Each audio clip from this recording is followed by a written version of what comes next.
Paano nga ba linisan ang alimango dito or ang limasag sa atin dito sa bansang Turkey?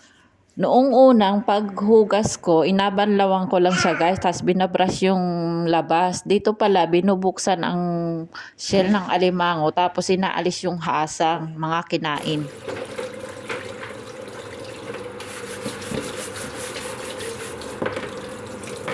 Linisan lang natin.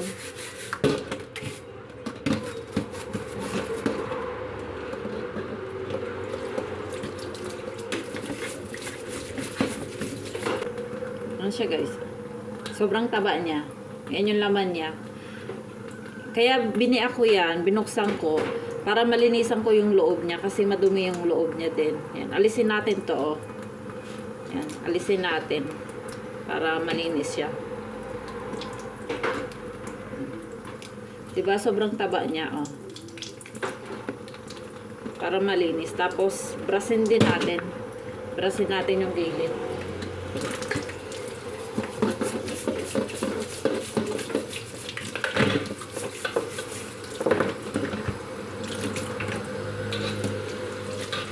Ayan na siya.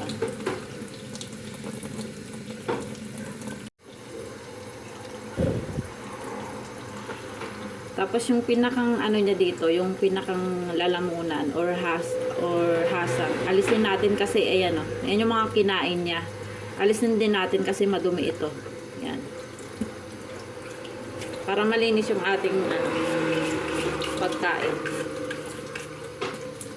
Ang taba niya oh. Sobrang taba.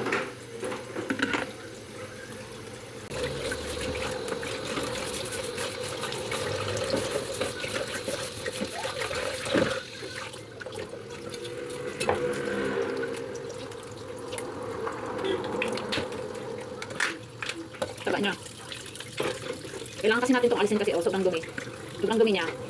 Kaya dapat alisin natin.